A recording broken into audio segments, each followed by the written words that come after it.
आज का टॉपिक शुरू करते हैं और आज का टॉपिक है प्रेजेंट परफेक्ट कॉन्टिन्यूअस टेंस। ठीक है, तो मैंने प्रेजेंट टेंस के 3 पार्ट खत्म कर दिए हैं, present indefinite, present continuous and present perfect खत्म हो गया है। और आज का टॉपिक क्या है? Present perfect continuous tense. देखिए इसमें 2 चीज़ें हैं, प्रेजेंट परफेक्ट कॉन्टिन्यूअस टेंस। ठीक है, तो परफेक्ट टेंस भी है और कॉन्टिन्यूअस भी है, यानी कि समय भी आपको मिलेगा और काम का जारी रहना मिलेगा कि काम हो रहा है। 2 चीज़ें आपको मिलेंगी कि काम हो रहा है, जारी रहना भी मिलेगा। ठीक है, यानी कि क्या होगा, इस टेंस में पता चलता है कि कुछ समय से लगातार काम जारी है। कुछ समय से लगातार काम क्या है? जारी है। इस टेंस से ये पता चलता है कि कुछ समय से काम क्या है? जारी है। इसको हम क्या कहते हैं? प्रेजेंट परफेक्ट कॉन्टिन्यूअस टेंस कहते हैं। और इसका जो हेल्पिंग वर्ब है बेटा, क्या हेल्पिंग वर्ब? हेल्पिंग वर्ब वह है हैज़ बिन और हैव बिन। ठीक है, ये इसका हेल्पिंग वर्ब है, हैज़ बिन और हैव बिन इसका हेल्पिंग वर्ब है। ठीक है, तो कंडीशन आपको पता है, इसमें क्या होगा, लास्ट में, इसके लास्ट में रहा है, रही है, रहा हूं, यही आएगा। इस टेंस को हम कैसे पहचानेंगे? इस टेंस में 2 चीज़ें आपको मिलेंगी, पहली बार समय मिलेगा और दूसरा वह काम जारी होगा, यानी काम हो रहा होगा, काम का काम चल रहा होगा। काम क्या हो रहा होगा? चल रहा होगा। यानी कि लास्ट में रहा है, रही है आपको मिलेगा, समय भी मिलेगा, साथ साथ क्या मिलेगा? समय भी मिलेगा। तो इसका देखिए, अगर हम इसका रूल आपको बता दें, नियम यानी कि रूल, तो रूल क्या कहता है कि ही सी इट और एक वचनकर्ता के साथ, एक वचनकर्ता के साथ, ठीक है, कर्ता के साथ क्या करते हैं हम? हैज़ बीन का प्रयोग करते हैं। हेल्पिंग वर्ब के रूप में किसका प्रयोग करेंगे? हैज़ बीन का प्रयोग करेंगे। ठीक है, और यहां पर क्या होगा, वर्ब का फर्स्ट फॉर्म ही लगेगा। कौन सा लगेगा? फर्स्ट फॉर्म और प्लस आईएनजी, वर्ब का फर्स्ट फॉर्म और प्लस आईएनजी। ठीक है, ये इससे रिकॉर्ड करता है। दूसरी चीज इसमें I we you they, I we you they, और बहुवचनकर्ता के साथ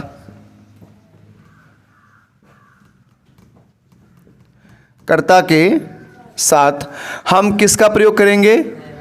हैव बीन का प्रयोग करेंगे। और इस यहां पर भी वर्ब का वही लगेगा कि वर्ब का फर्स्ट फॉर्म,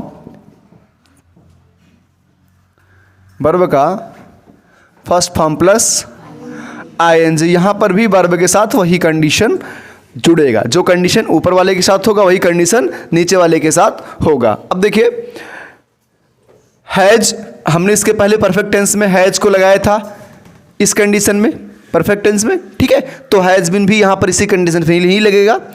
हैव को हमने लगाया था परफेक्ट टेंस में इस कंडीशन में, तो हैव बिन भी यहां पर उसी कंडीशन में ही लगेगा। ठीक है, अब आगे की बात कर लें, रूल ऑफ सेंटेंस यानी कि रूल ऑफ ट्रांसलेशन की बात कर लें। रूल ऑफ ट्रांसलेशन,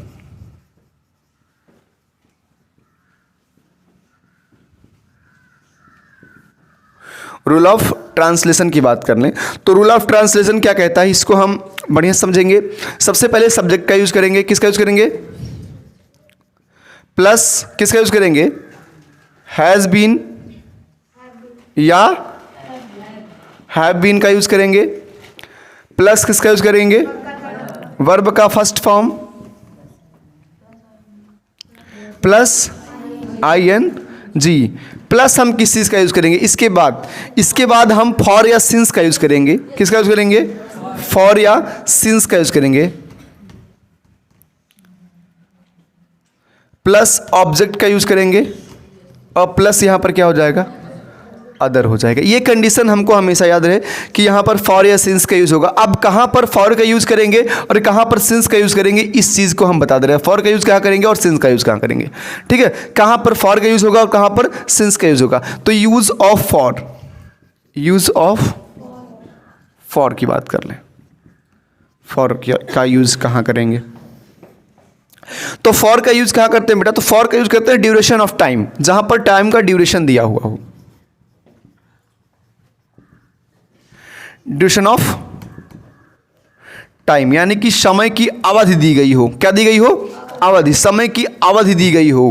कन्फर्म समय नहीं होना चाहिए, समय की अवधि दी जा रही है, कन्फर्म नहीं है। यहाँ पर समय क्या नहीं है? कन्फर्म नहीं है, यानी कि समय जो है, जो समय दिया जा रहा हो, जो समय दिया गया हो वो निश्चित नहीं है। क्या नहीं है? यानी कि समय कैसा है? अनिश्चित है। समय कैसा है? अनिश्चित है। यहाँ इस बात का विशेष ध्यान दें कि यहाँ पर जो समय दिया गया है वो कैसा है? अनिश्चित है। इस बात का हम विशेष ध्यान दें। तो अगर अनिश्चित समय है, अगर अनिश्चित समय है तो क्या होगा? वहाँ पर क्या लगेगा? कुछ लोग बोलते हैं कि 10 सेकेंड्स। क्या बोलेंगे?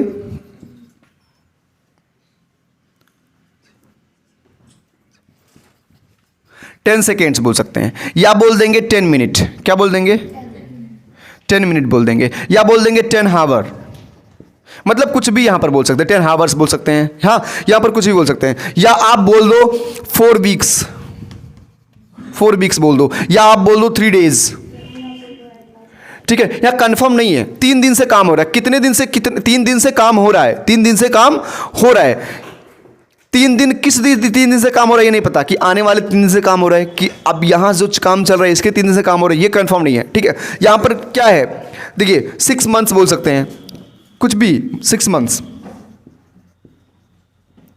या 2 ईयर बोल दीजिए, 2 ईयर्स। ठीक है, या of many days, for many days, for many hours. ठीक है, यानी कुछ समय से, या कुछ समय से, या कुछ सेकेंड से, या कुछ मिनट से, या कुछ साल से। For many days, for many hours, इन सब चीज़ों को आप बोल सकते हैं। इसलिए इनको ETC, मतलब यहाँ कंफर्म टाइम नहीं है। अब वही चीज यूज ऑफ सिंस का यूज कहां करते हैं? जहां पर टाइम अनिश्चित होता है। सिंस का यूज कहां कर दिया हमने? फॉर का यूज कहां पर कर दिया? फॉर का मतलब ड्यूरेशन ऑफ टाइम, यानी कि समय की ड्यूरेशन का मतलब क्या होता है बेटा? अवधि। यहां पर अवधि दी जा रही है, लेकिन वहां पर समय कैसा है? अनिश्चित है। समय निश्चित नहीं है, अनिश्चित है। अनिश्चित है समय। क्या बेटा? अनिश्चित है, समय निश्चित नहीं है। अब आगे हम आपको बता दें, आपको use of since, use of since की बात कर लें। यहां पर पॉइंट ऑफ टाइम की बात करेंगे। किसकी बात करेंगे? पॉइंट ऑफ टाइम की बात करेंगे। पॉइंट ऑफ टाइम की बात करते हैं।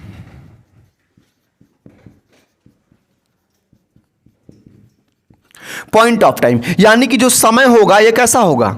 समय निश्चित होगा। कैसा होगा? समय निश्चित होगा। पॉइंट ऑफ टाइम में समय कैसा होगा? निश्चित होगा। यहां पर जैसे अगर कोई काम आप कर रहे हो तो यहां पर बोल देंगे कि वह सुबह 10 बजे से काम कर रहा है या 8 बजे से, तो हम क्या बोल देंगे? 8 o'clock। क्या बोल देंगे? 8 o'clock। 8 o'clock। या वो जो है क्या बोलते हैं कि 4 AM, या 4 बजे वो आया है तो 4 AM, यानी कि सुबह 4 बजे बोल देंगे तो 4 AM बोल देंगे, या शाम को 6 बजे बोल देंगे 6 PM बोल देंगे। है ना? है ना? है ना? है ना? या 2 अक्टूबर बोल दे, कोई दिन का नाम ले लें, 2 अक्टूबर, 3 अक्टूबर। चलिए 3 अक्टूबर लिख दे रहे हैं, 3 अक्टूबर बोल दीजिए। या वहां पर आप बोल सकते हैं मई, संडे, मंडे, किसी दिन का नाम बोल सकते हैं। मई किसी मंथ का नाम बोल दीजिए, संडे। अब यहां पर देखिए, यहां पर मैंने 3 डेज बोला है। 3 डेज में कौन कौन सा दिन है कोई कंफर्म नहीं है। यहां पर मैंने 6 मंथ बोला है, कौन कौन सा महीना कंफर्म नहीं है। लेकिन यहां पर कंफर्म है कि मई का महीना होगा, संडे वाला डे होगा। यहां पर कंफर्म हो रहा है कि मई का महीना होगा, संडे वाला डे होगा। या किसी साल को बोल दिया कि 2017 है या 2022 है, ETC। इतनी चीजों को जब कंफर्म चीजें आ जाएंगी तो हम किसका प्रयोग करेंगे? सिंस का प्रयोग करेंगे उसके साथ। और जब चीजें अनिश्चित आ जाएंगी तो उसके साथ किसका प्रयोग करेंगे? हम फॉर का प्रयोग करेंगे। इसको आप नोट कर लीजिए, फिर आगे बढ़ते हैं। चलो अब इस पे कुछ एग्जाम्पल्स कर लेते हैं। और पहला एग्जाम्पल्स, वह 10 मिनट से चाय पी रहा है। पहला एग्जाम्पल है, वह 10 मिनट से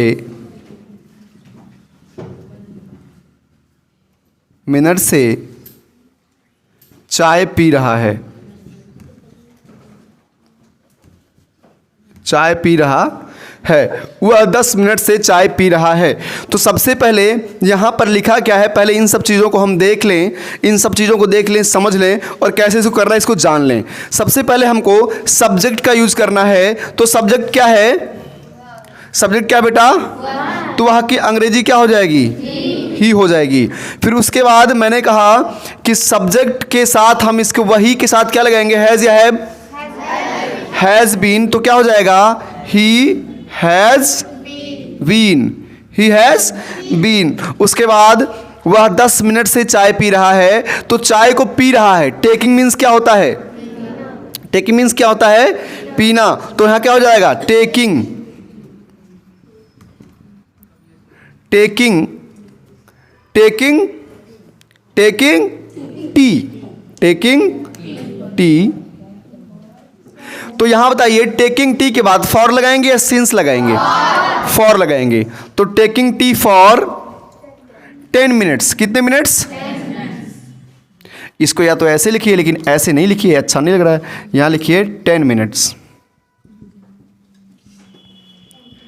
10 मिनट्स, ठीक है, टेकिंग टी फॉर 10 मिनट्स, ठीक है। आगे बताइए, अगला है, ये लड़के 10 बजे से क्रिकेट खेल रहे हैं, ये लड़के, दूसरा देखिएगा, ये लड़के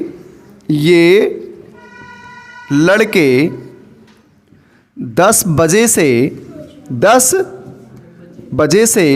क्रिकेट खेल रहे हैं, क्रिकेट खेल रहे हैं। बताइए कोई बता सकता है, ये लड़के 10 बजे से क्रिकेट खेल रहे हैं, जरा बनाइएगा इसको, ये लड़के 10 बजे से क्रिकेट खेल रहे हैं, इसको बनाइए, तो क्या बनेगा इसका, बताइए जरा, क्या बनेगा, These boys have been playing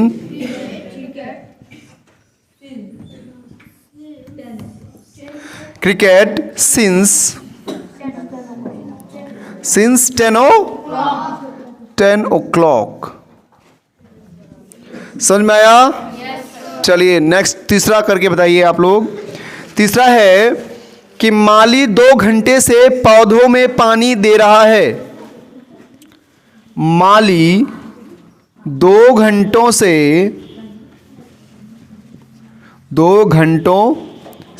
पौधों में पानी दे रहा है,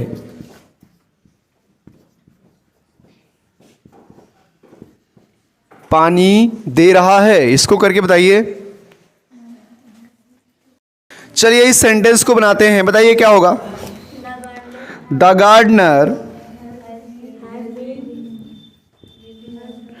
गार्डनर हैज बीन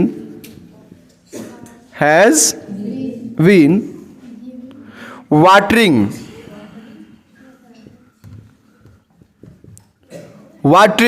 क्या होगा, वाटरिंग का मतलब पानी देना, वाटरिंग का मतलब जब यहां पौधों को पानी देने की बात की जाएगी तो क्या लिखा जाएगा, वाटरिंग लिखा जाएगा। वाटरिंग द प्लांट्स क्या होगा, watering the plants for 2 hours, for 2 hours। समझ में आया। द गार्डनर, यहां थोड़ा सा मिस्टेक हो गया, the gardener has been watering the plants for 2 hours। ठीक है, नोट कीजिए इसको। चलिए अगले एग्जाम्पल बढ़ते हैं। अगला एग्जाम्पल है, मेरा लड़का 2 साल से इस स्कूल में पढ़ रहा है, मेरा लड़का 2 साल से इस स्कूल में पढ़ रहा है। एग्जाम्पल नंबर 4, मेरा लड़का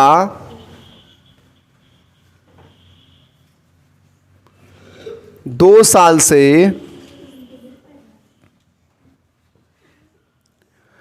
इस स्कूल में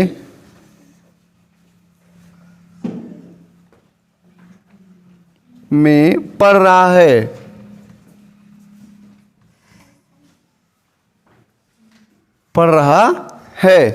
मेरा लड़का 2 साल से इस स्कूल में पढ़ रहा है। जल्दी बनाइए इसको, क्या होगा, my boy has been studying in this school for 2 years। अच्छा, ये सेंटेंस सही था कि मेरा लड़का 2 साल से इस स्कूल में पढ़ रहा है, लेकिन मैं आपको एक चीज बता दूं, वो तो पढ़ रहा है, चलो ठीक है, सेंटेंस था, लेकिन मैं आपको बता दूं कि आपके पास अभी जो समय बचा हुआ है, इस समय को पढ़ने में लगाओ। कहाँ पर लगाओ? क्योंकि मैं एक रियली बात बता रहा हूं कि समय के पास इतना समय नहीं है कि वह आपको दोबारा समय दे सके। ठीक है, तो जो भी समय आपके पास है उसको सही जगह पर सही से यूज़ करके पढ़ाई करने में लगाओ। नहीं तो फिर सही कहा गया है कि समय के पास इतना समय नहीं है कि वह आपको दोबारा समय दे सके। ठीक है, अगला है, पिताजी सुबह से अखबार वह 2 घंटे से आपका इंतजार कर रही है। नंबर 5, वह 2 घंटे से आपका इंतजार कर रही है। वह 2 घंटे से आपका इंतजार कर रही है।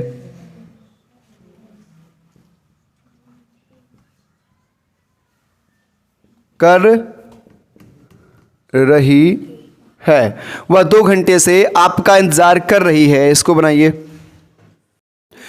तो क्या करना है, इसका क्या होगा बताएं? ये लड़की है ना, तो ही या सी? सी के बाद हैज बीन, फिर